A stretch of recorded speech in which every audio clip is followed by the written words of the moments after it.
চা পাতার প্যাকেটটা যখন আমি কিনি তখন আমি জানি না আসলে এইটা যে আমার লাইফের অনেক বড় একটা কিছু হয়ে দাঁড়াবে। কারণ হচ্ছে আমি তখন আমার ফ্রেন্ডের সাথে কনসার্ন করতেছিলাম, দোস্ত কারে না কারে দিব, দূর একটা কম দামি কিনে নিয়ে যাই। তো বলতেছে না, যখন কাউরে দিবি এটা ভালো জিনিসই কেন। তো তাড়াতাড়ি করে কিনে নিয়ে গেলাম। আমি তখনও জানতাম না যে এই চা রহস্য আমার লাইফের অনেক বড় একটা কিছু হয়ে দাঁড়াবে। আসলে এক প্যাকেট চা পাতাই আসলে আমার জীবনটা বদলাইছে। আমি এই চা পাতা আসলে যার জন্য কিনছিলাম আমি আসলে তারা দিতে পারিনি চা পাতাটা।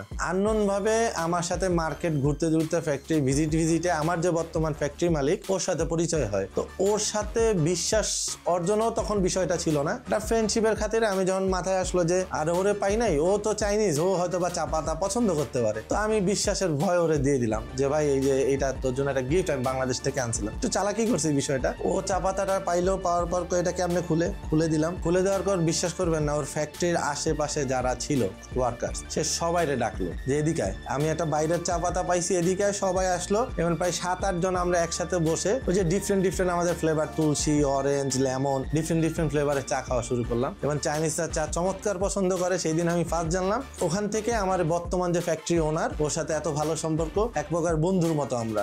সবচাইতে বড় মুশকিলে পড়ি যখন আমরা চায়না ইমিগ্রেশন ক্রস করে বের হই। ছিল না কোনো সিম, আমাদের যে চাইনিজ কন্ট্যাক্ট ছিল তার ফোন ছিল বন্ধ।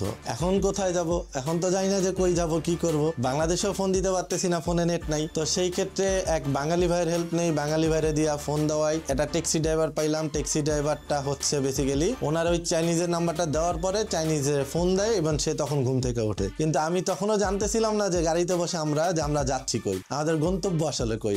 নতুন দেশ, সব চাইনিজ ভাষা বলতেছে, কেউ ইংলিশে ইউজ টু না। কনভার্টার আছে, কনভার্টার দিয়ে বোঝানো সম্ভব হচ্ছে না। পরে আমরা প্রথমত ওই নাফিস ভাইয়ের একটা বাসা ভাড়া করা বাসা আছে চায়নাতে, ওই চায়নার বাসাটাতে উঠি। ওঠার পরে আরেক বড় ভাই আছে, উনি একদিন আমাদের টোটালি বুঝায়। একদিন পুরা জিনিসটা বুঝানোর পরে আমরা আসলে বুঝে উঠতে পারি যে আস্তে আস্তে কোথায় যাব। আমাদের চায়না এমনও দিন গেছে, চায়না ভিয়েতনাম যেটাতে, যে আমরা প্রতিদিন 5 কিলো 10 কিলো শুধু হাঁটছি, মার্কেট দেখছি, ফ্যাক্টরি দেখছি, হাইচা। মানে আসলে তো গাড়ি চিনি না, কোন গাড়িতে উঠবো, কই যাব, শুধু হাঁটছি। লোকেশন দেখছি, গুগল, ওই জায়গায় গুগল কাজ করে না, ওদের নিজস্ব সেটআপ কাজ করে, ওগুলা বাইদুতে সার্চ দিছি, হাঁটছি, দেখছি।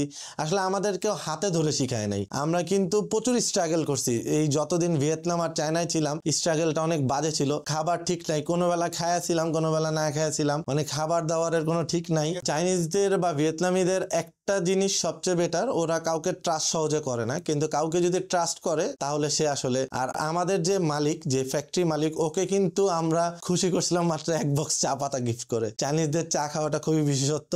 বাংলাদেশে আমরাই প্রথম, আমরা যে গ্রেডের বা যেই প্রোডাক্ট গুলা সেল করি এগুলার কাটিং ভিডিও দিতে সাহস পাই। আমাদের প্রত্যেকটা জুতা আপনারা হয়তোবা দেখতে পারবেন যে আমাদের জুতাগুলো আমরা যেখানে সাজায় রাখছি, অলরেডি 5-6টা জুতা কেটে আমরা ভিতরের ম্যাটেরিয়াল শো করে দিছি যে আসলে আমরা যেটা যা বলতেছি সেটাই তা আছে কিনা। যেমন আমাদের এই ইভো 1 জুতাটা, এই জুতাটা ধরেন হচ্ছে আমরা বলি যে এটার ভিতরে ফাইবার আছে, আসলে এই জুতাটার মধ্যে দেখার তো কোনো অবকাশ নাই যেটা ফাইবারটা কই। তো এই জন্য দেখতে পারবেন আমরা এই জুতাটা কাটছি, এটা নিজেরা দেখছি। এই যে ফাইবার প্লেটটা, মিডলের ফাইবার প্লেটটা আছে, এইটা এই পোষণে ছিল এবং এটা আপার পোষণে, যেখান থেকে দেখতে পারবেন এই যে ফাইবার প্লেট গুলা দেখা যায় না। বাংলাদেশে আমরা ফার্স্ট টাইম যারা কিনা জুতা কাটতেছি, এবং এরকম রিভিউ বাংলাদেশে এখন পর্যন্ত জুতা কাইটা কেউ করে নাই। ইনশাল্লাহ আমাদের ইচ্ছা আছে ভবিষ্যতেও আমরা এটা করব, এটা আমাদের কন্টিনিউ থাকবে। আমি যে কার্বন প্লেটটা মাত্র দেখাইলাম, এইটার কাজ হচ্ছে যেমন এই জুতাটার স্পিড বাড়ানো, লাইক এটার পাঞ্চ, এইটার ভিতরে যে কার্বন প্লেটটা আছে এই যে এখানে, এই যে এটার কারণে এই পাঞ্চটা হয়। যদি আমি একটা নন কার্বন প্লেট জুতা দেখাই আপনাকে,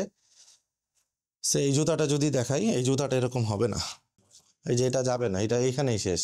3-4 বন্ধু সবাই বুঝাইতে আমার 2 বন্ধু এগ্রি হইলো। তো এর মধ্যে বললাম, দোষ কি ব্যবসা করবো? আমি বললাম, দোষ এবার গেঞ্জি না, এবার জুতার ব্যবসা করব। কিভাবে জুতার ব্যবসা করবি? দোষ লোকাল মার্কেটে বেশ কিছু জুতা পাওয়া যায় যেগুলো বাংলাদেশের বাইরে যায়। এই জুতাগুলো বাংলাদেশ থেকে বিভিন্ন ফ্যাক্টরি বানায়, ফ্যাক্টরি থেকে আমরা সোর্স করে সেল করি। ওইখান থেকেই বেসিক্যালি জুতার ব্যবসাটা আসা। চায়না না, বাংলাদেশ থেকে ইউরোপে কিছু জুতা যায়, যেমন রেড ট্যাপ থেকে বিভিন্ন রকমের জুতা আছে যেগুলো বিদেশে যায়, ওইটা বিভিন্ন ফ্যাক্টরি থেকে সোর্স করে আমরা বেসিক্যালি সেল করতাম। তখনও জুতার ব্যবসার অভিজ্ঞতা নাই, মানুষ উল্টাপাল্টা সাইজ দিয়ে দিত। তো ওই যে দুই বন্ধুকে রাজি করলাম, ওই দুই বন্ধু ইনভেস্টমেন্ট শুরু করলো, ওইখান থেকেই আসলে এই ব্যবসা শুরু। বাংলাদেশের বিভিন্ন ফ্যাক্টরি থেকে আমরা জুতা সোর্স করি এবং জুতাগুলো বিক্রি করা শুরু করি, কিন্তু সেই জুতাগুলোর কোয়ালিটি অত ভালো ছিল না এবং আমাদের কাস্টমারও আমাদেরকে সেভাবে মানে ফিডব্যাক দিচ্ছিল না। তো এই পর্যায়ে এসে আমরা আবার একটু একটা ধাক্কা খাই। আমাদের মনে হয় যে না, আমরা মানে ভালো কোয়ালিটি দিতে পারতেছি না, আমাদেরকে ব্যবসাতে উন্নতি করতে হলে অবশ্যই ভালো জায়গা সোর্স করতে হবে। তো এই সোর্সিং এর দিক থেকে আমরা আস্তে আস্তে পরবর্তীতে বাংলাদেশের বাহিরে কোথায় এভাবে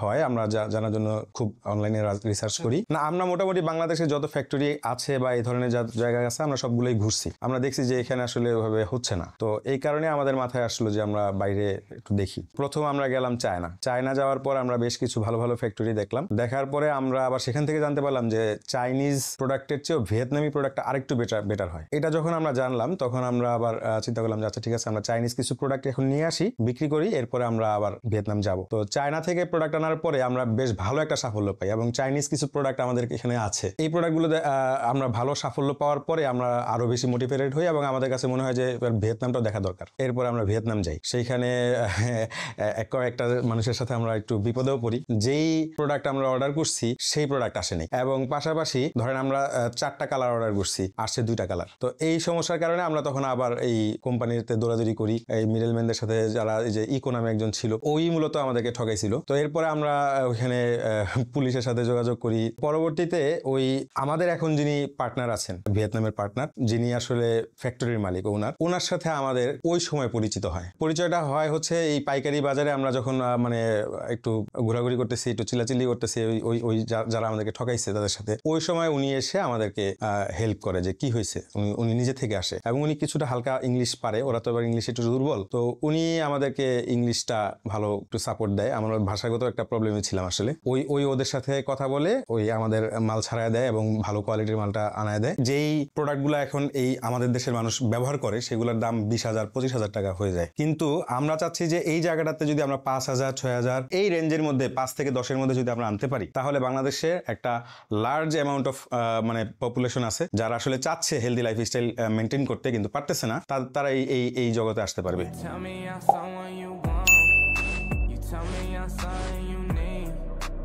Baby, you know that I'm bad for you, yeah. Why you gotta be so nice?